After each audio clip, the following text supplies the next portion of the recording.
So thanks once again for dropping by the channel. If you like the content, if you're new to the channel, please hit subscribe, share the video if you enjoyed it, if you felt it was useful.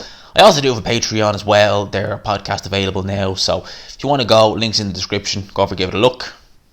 Now let's get into this. So, the Canelo Alvarez, who is he going to fight? That's kind of a recurring theme that's going on now in boxing, because we're hearing, literally, we are hearing names just drop left, right and centre. I think Golden Boy are naming pretty much everyone they have on the books who is a super middleweight / middleweight as a potential fight for Canelo Alvarez. Names like Trio Johnson, Jay Quigley, David Lemieux, I think someone else maybe as well. I haven't heard Jaime Munguia, but that's obviously a big fight, so they're not going to put that on behind closed doors anyway. So we're hearing all these names. Billy Joe Saunders, as I said, he gave an interview with Seconds Out where he said it was loads of different reasons why he wasn't going to take the Canelo fight, and then obviously said he was never even offered it, which, make it out what you will. But one of the names that was being talked about was John Ryder, and then as well, one of the other names that's being talked about was Callum Smith. Now, the Callum Smith one, I thought, okay, it would be a good fight, don't get me wrong. It's definitely a competitive fight, but I just thought to myself, like, Callum Smith was willing to take a low offer comparative to what he would have got if he'd fought Canelo. If none of this had gone on, he might have fought him in May.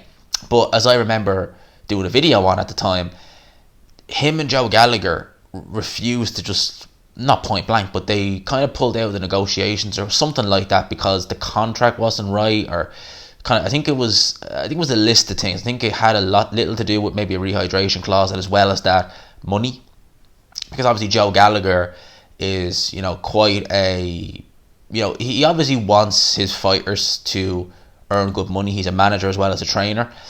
I don't know what he's better or worse at, because he's not as far as I'm concerned, he's not the greatest trainer in the world. And in terms of his management skills, he has done some of his fighters. Not obviously, he's not ripped them off, but like, I think he risks overhyping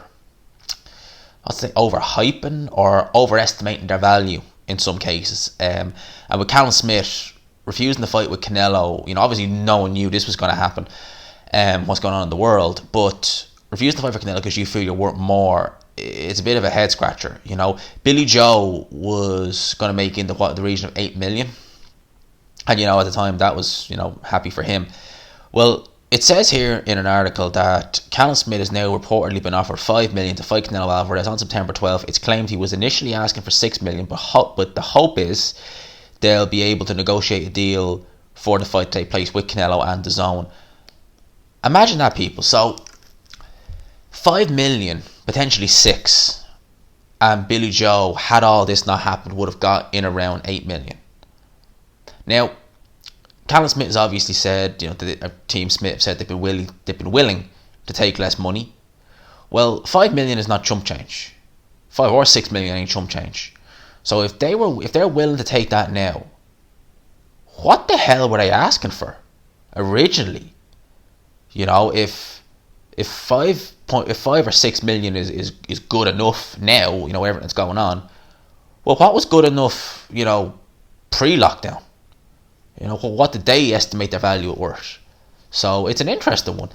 In terms of an opponent for Canelo, I think I watched Ade do a video on this, and he kind of said that if you look at the list, Callum Smith's the only one where you'd really kind of look at and think, maybe.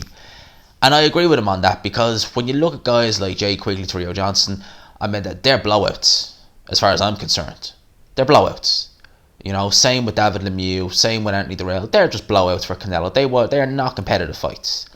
In terms of John Ryder, I think Canelo would win, obviously, but I think that John Ryder could, be competitive in there. He's definitely a good fighter. In my opinion, he beat Callum Smith.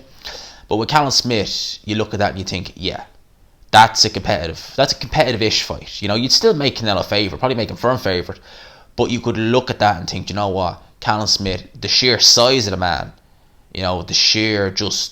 he's massive. If he was a light heavyweight, he'd be a big light heavyweight. God knows how he makes super middleweight.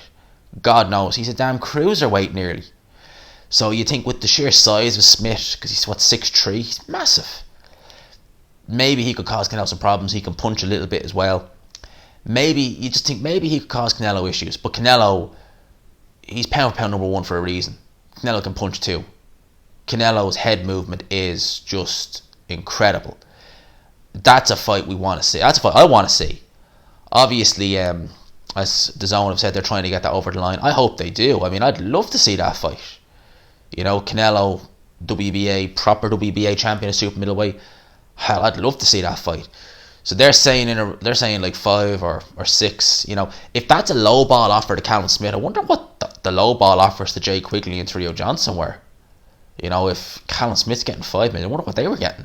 You know, they're even cheaper options. So God only knows. But yeah, it's interesting turn of events. I wouldn't mind seeing Canelo versus Smith, to be honest with you. I think that, I mean, Canelo, think of it like this. They've talked about him fighting in September and then December, possibly against Triple G. I mean, that's a pretty good year, like, all things considered. If Canelo does fight Callum Smith, beats him, and then he beats Triple G in the trilogy fight in December, that's pretty good going there, people. Like, for in a time where boxing has been at a standstill for the last 5-6 months, that's pretty good going. If that's how your year goes, you beat Callum Smith, you beat Triple G. So yeah, it's interesting. But who knows? Until we see a fight announced, until we know who it's going to be against, we can only assume. I'd like to see the Callum Smith fight personally. I think it's the most competitive. But who knows what we're going to get.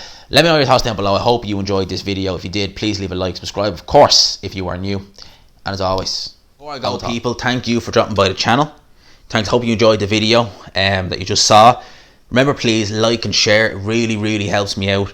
I do have Patreon as well. You can go over there. There's some podcasts up now. Go and have a listen if you like it. All well and good. Thanks a mil for all the support, people. I will talk to you.